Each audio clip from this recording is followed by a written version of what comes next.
but now we're discussing symbols.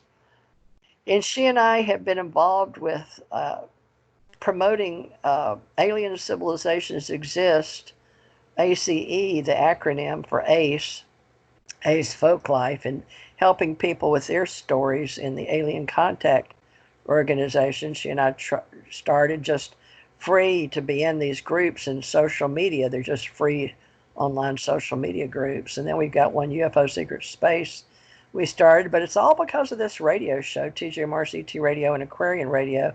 And we're archivists, so we save, well, some of them we delete, but the ones we like, we save because it cost us money. We save these, but we're not really sure why we're doing all this, except for the fun to help each other and maybe make some sense of all this metaphysical stuff.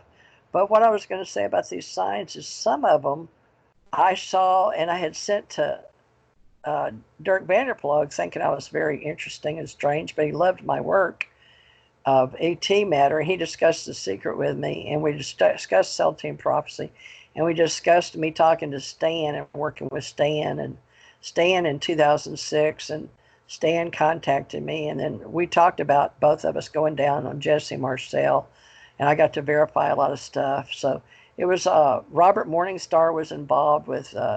Dirk told me if it wasn't for Robert and all his information with Victoria or Vicky over in where Janet met her, but over on the West Coast, that he wouldn't have had the UFO Digest. So the UFO Digest is still going, and we can go back and find what I wrote. But there's a lot of research to do. But this all, to me, it all means something.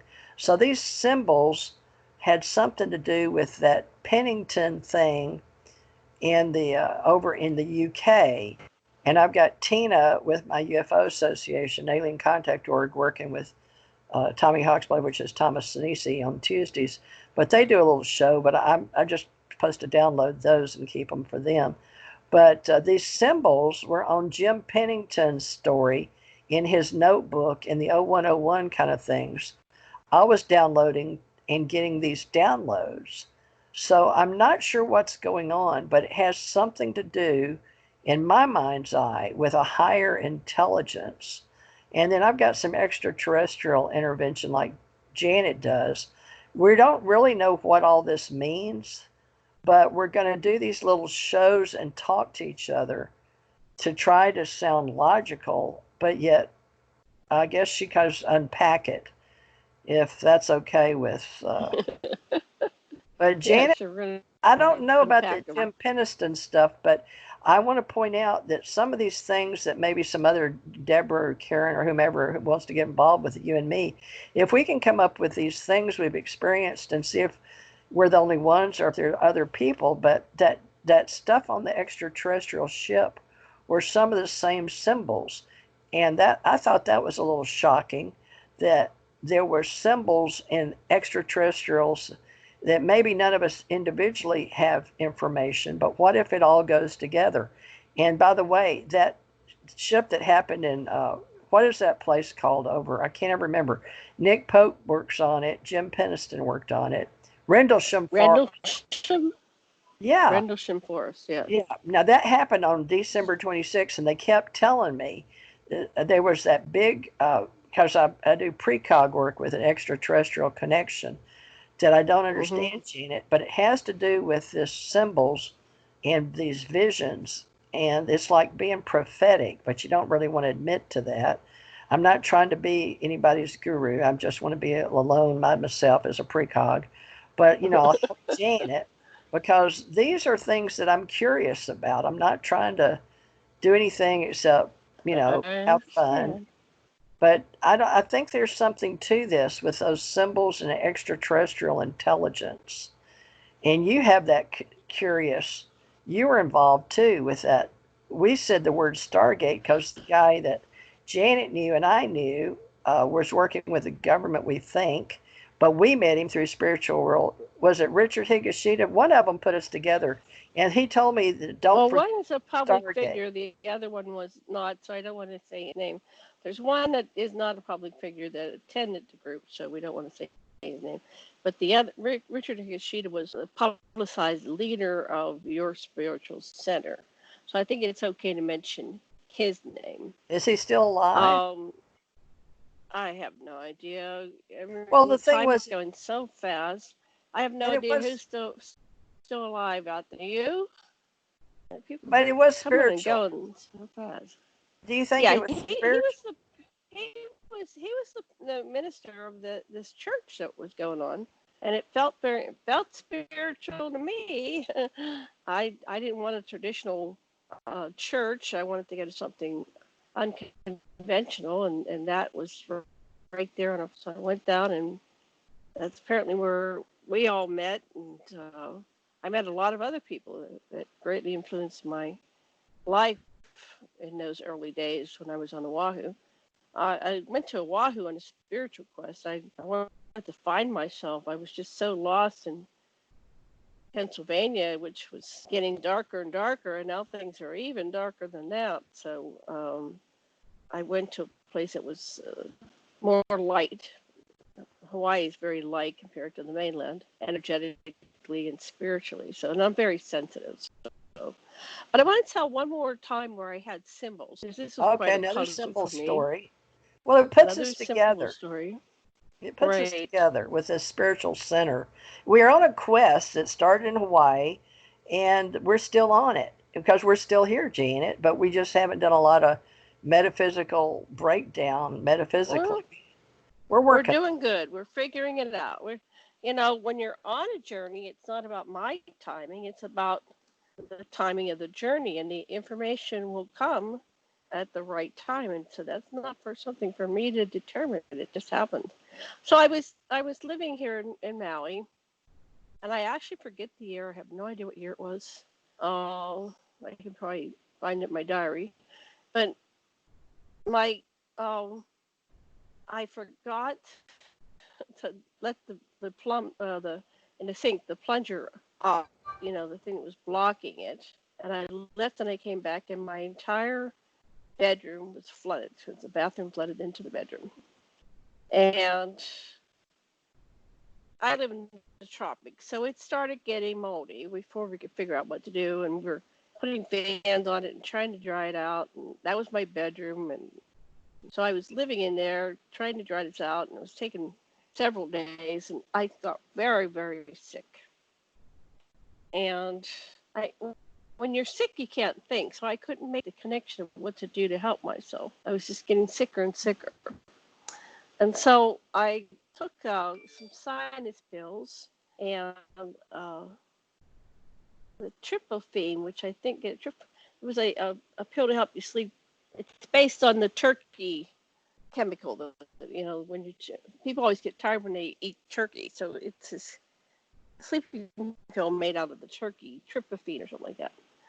And I laid down, and I am tripping. I am on some kind of acid trip I'm very, very sensitive, so I could never do drugs. So this combination just sent me into a vision quest. So there I was in some other time and space, and I'm in a temple that's darkened and it's a beautiful temple, and it's very large, and it's cavernous. It's so large, it's cavernous. And all of a sudden my hands are drawn to frame this book that's in front of me. And it's not open, it's closed. So all I have is a front cover. And I can't move my hands. And my hands start glowing. And the book starts glowing.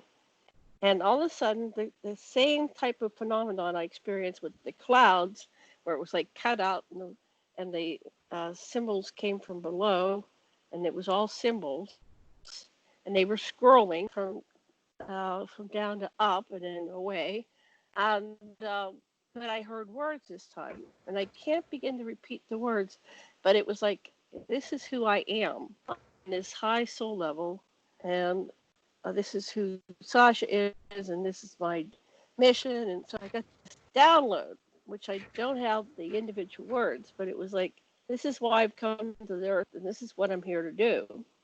And then after the word stopped scrolling, I was able to, I couldn't, my eyes were locked on it, and the message was beaming into my head. It's like things you see in science fiction, right? You're frozen, the message comes, da da da. So I look up, I finally get able to the point where I can look up, and all these people had gathered in front of me while I was getting this download. And on the right side, the right hand shoulder of each person was their original form. So some of them were humanoid, some of them were, all kinds of aliens, like endless kinds of aliens. And that was their true form. And it's kind of like it was like they were combined, and then the real form, their soul essence, took a step to the right and was showing over their shoulder. And I looked out, there were thousands of beings, they kept parting from their original image. They were humans, they were all humans, but it parts into their form that they truly are. And I went, oh my God, there's all these aliens that are down here passing as human.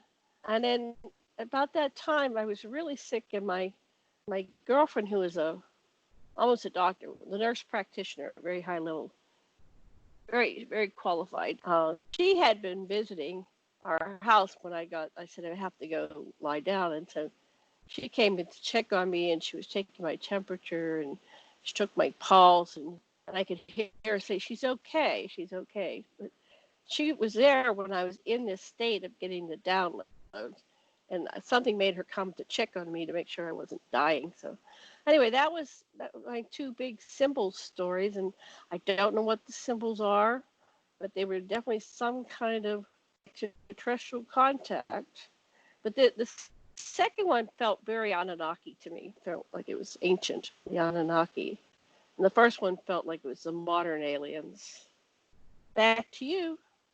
Well, I'm not sure what we're supposed to do with the knowledge that happens to us, but I would suggest that it may or may not happen to everybody, but just the fact that you and I crossed paths in Hawaii through being us each guided. Remember that one story I told you about people feeling guided, and all these women showed up, and we all went. I was working Kaneohe 13 Recon or something like that back on the other in Kaneohe on the other side, and we showed up in some ET underwater.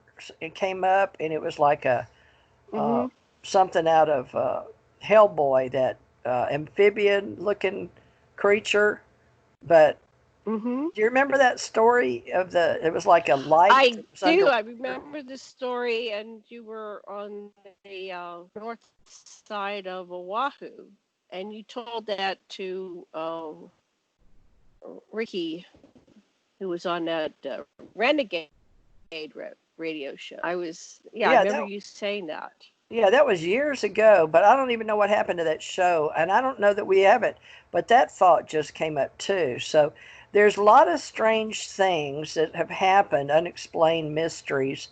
And, we want to think we're good people and Mm-hmm. we're on a spiritual quest, or we're high souls down here experiencing the physical reality. But even if we have memory recall, and our what's called epigenetics overwrites on top of our genetics, which only in the last 20 years on Earth have we discovered ways to talk about these strange things that happen to humans. And it's getting stranger and stranger, curiouser and more curious. But in the last 20 years, we've had Right. the Harry Potter books, and we've had the Matrix, or maybe that was 20, more than 20, maybe that's 40 years ago. I don't even remember now. But time's going by so fast, and we're moving into other dimensions and other realms. And universally, I believe in other universes. And I'd like a chance to put all this together, but it seems to be we have to have an anchor. And the anchor Janet put together for us under ascensioncenter.network a long time ago, and we still have some of our ancient writings since Janet and I met We back in the do. 2000s. So she's been good at archiving, and they're still on my blogger out there in space. But we used to write articles all the time, and then we went from writing articles into radio for the last 8 years, Now I would like us to go into some maybe YouTubes, but people look at us as old and they say average middle age now, folks, according to politics. And that movie called Irresistible that just came out. Janet, what was that actor's name? You looked his name up on Don't Irresistible. remember now. It Don't was a remember movie. now. He was on the I, company, a TV show. He has black hair and a sort of a big nose. He's a comedian. Irresistible. But in there, they said the average yeah. age is 29 years old. Can you believe the average age 29 for, I guess maybe that's voting, I don't know, Middle but age. middle age. They're Yeah, it was saying middle middle age. age 29, and one of the girls says middle Oh, age is I don't 29 and think she's young. so. So that's, I No, guess I it don't is think voting. that's true 18 because on, I know. that's That must saying have been, we're only going to live to 60 if that's I middle know, that age. doesn't So make sense. But 29. maybe that is that. That's not right. I don't think that's right. But anyway, Nah, it's in a that's not right. 2020 movie called Irresistible. But Jan and I do this and have been doing it, so we're apparently going somewhere. But I always thought it was part of my spiritual metaphysical journey. And I always related it to being on a journey like in Celestine prophecy, because it's like you're looking for something that you can't really find. You know it's part of the God source, or you want to think your soul or your spiritual quest, but having some near death experiences gives me an insight that I've had this life elsewhere. And then it used to be where we didn't believe people could remember or memories come back. But I've been under hypnosis with Dr. Laura Sturgis in Hawaii, and she proved that I had been with extraterrestrials in my mind. So that stays on my mind. And then the government used me with Thomas R. Morris, which Janet and I in the last 8 years recorded some of his memories before he died. But we didn't really take him seriously. He was really going to die, but he really did die. And I was with him 20 years, five from 95 to 2000. We got married, and until 2015, he died December 2nd. So the only thing, he didn't leave me any money. He didn't leave me anything but a good life with him, good memories. But the fact was his extraterrestrial stories and the experiences I had with him driving a truck and the government sending me after him, after the guy that took me to Dolores Cannon in the Department of Navy. And I met some men in black all through my story. And I believe there's another existence, and I believe in levels of existence. And Janet and I just did a short show with two other ladies, and I believe it's going to work out where we can work something out, because they were sort of spiritual too, Karen and Deborah. And maybe we can put Well, they this wanted part more. that. Let me just say this is our ad going into our show on Friday. So we're gonna have a Friday. Well, today is Tuesday or Monday the 6th. So 7th, 8th, 9th, 10th, I think it is. My cat's on my date counter. So anyway, bear with me. So they really want to do more interviews of TJ, because TJ's got a Roswell story, and then her story connects with me, and it Our connects with spiritual the remote quest. viewing, our spiritual quest, remote viewing project, Stargate, and how we cross paths in 1993, 94. She was there. We were crossing paths 1 year over there on Oahu, and then she went back to the mainland, and I stayed in the Hawaiian Islands and been there ever since. So we've crossed paths. We're on like a journey, a family journey, a soul group journey, and we're connected probably through the ages, throughout eternity, past lives. We haven't really made all that connection yet about our past lives, but there's some kind of connection that we've had together for a long time, and it goes beyond human forms, incarnations in human forms to other species, and it goes to the origination of our soul group. Are we really human souls? I was talking to Cynthia Crawford before she passed, and she said her dad was in the secret um, military program. He was a doctor. He worked as a geneticist. He was born. Well, he was in. This was in World War II, and he was stationed on a ship that was outside of Korea, and it was a genetic lab. And he finally, before on his deathbed confession, he said that you have DNA combinations, and she had 3 different DNA groups within her, and one was human, one was gray, and I think one was reptilian or something. So what we're learning from interviewing all these secret space program or secret, whatever you want to call it, military programs, that there's been this breeding program. But what we've learned also from interviewing experiencers is that we come in with soul groups, and the soul groups are not always of human origin. And as we broaden our horizons, we learn more about the true nature of existence. And I don't even know if there's not true, but a variation of existence that more people resonate with. We're finding out that life and existence on Earth is far more complex than we could ever imagine. So I'm excited, and I'm ready for the wild ride. And I'm looking forward to our future episodes. We're doing a show, UFO Secret Space, kind of, takes in UFOs and what's going on in the secret government. And we're going to be doing panels and interviews of just certain people. We're not doing, this one's not going to be just a broad No, it's by invitation but certain only. people that qualify. By only invitation only. So if you want to be considered for our show as a guest, please write to Janet at aquarianradio@gmail. And TJ, what email do you want to receive your letters? tjmorrisagency@gmail.com. Or Okay. if they can write to director@uap.associates if they're into the UFO business. If they want to be one of our associates, or they're a researcher, serious researcher, or ufologist. So let me turn that off. I don't even recognize it. Yeah, let me turn that off. That was a phone call. I very rarely get a phone call come through on 3 phones, but I have phones for people, but they go to voicemail, and I don't know how to undo that, because even I've talked to my consumer cellular, but I'll try to figure that out, folks. But in the meantime, I'm on my own time. I'm retired from the government, and I am an author. I have books on Lulu, but they're on theresajmorris.com, and I'm going to learn how to edit these. But in the meantime, this is just raw. And Janet's got one that I couldn't record, but at the time, because we had another person on Deborah. So Deborah's got a piece of me, or my story, 25 minutes or so, and Janet's going to try to get that. So we'll put that on. Well, Maybe we can put this one too. All these on our websites. Yes. So put them on our websites. My main website is where I archive everything, interviews I've done, interviews I've been a part of. TJ's in a lot of them. Is called aquarianradio.com. It's just where I put everything.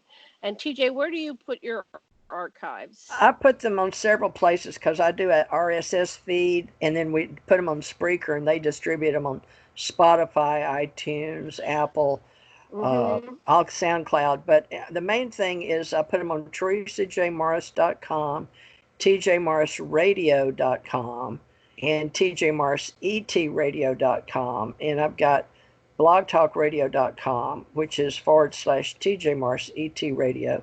Janet's got blogtalkradio.com /Aquarian Radio. So you can always remember, Janet is Aquarian, and I'm TJ Morris ET. And the producer, Dirk Vanderplug, passed away, came up with that name, and I'm keeping it because that was a brand he wanted for his UFO Digest with me as TJ Morris ET, because he said that's who I was, at least to him. So in his honor, I'll keep TJ Morris ET Radio. And you can find some stories on UFO Digest. And then I've got UFO Association by invitation only. Jan Aldrich is in it, Dr. Bruce Maccabee. And of course, Janet I've got on my side as honoree, because she's been helping me for so long. And she listens to different people that, whether they're true or not, we don't try to judge. It's just their story of their alien contact organization interview. So she has those on Aquarian Radio. And we'll separate our nights with different stories, but I'm more on the spiritual quest, to be quite honest. More of a spiritual metaphysical with the extraterrestrial, angelic, or angel involvement because of my near-death experiences and because I was raised in the South, white Anglo-Saxon Protestant. So, I know that I'm programmed and conditioned that way in life, but I can't choose my human name is Thurman. That was my father's name. My mother's was Bolton. And they can take all this information and hack you out in the world with any information they get, and they do. But we've got to just not go in fear. And in 2020, this is a year for voting, so just vote if you're an American and have the right to vote your way. And we hope the electoral votes will reflect that. And anyway, I'm independent, so I don't vote the parties. I vote independent on who I think would be the best person Okay, to I want to, represent me. TJ, I want to wrap this up because I have something else going on. Okay, So here we I'm going go. to say, So, okay, what end the else you got? show. Thank you. That's it. I've got to go. I've got another appointment. So I just want to thank you for this impromptu interview we did with each other. And I look forward to our show on Fridays. Fridays, 8 to 10 Eastern, 7 Central, Sounds good. 6 Okay, Mountain, well, 5 Pacific, 2 Hawaii time, just to give you okay, time. Janet, it says Okay. I can save it, and it says it's good for 30 days. So be sure and come back and grab it. Okay, so you go ahead and say that. I'll be right back. I have to take a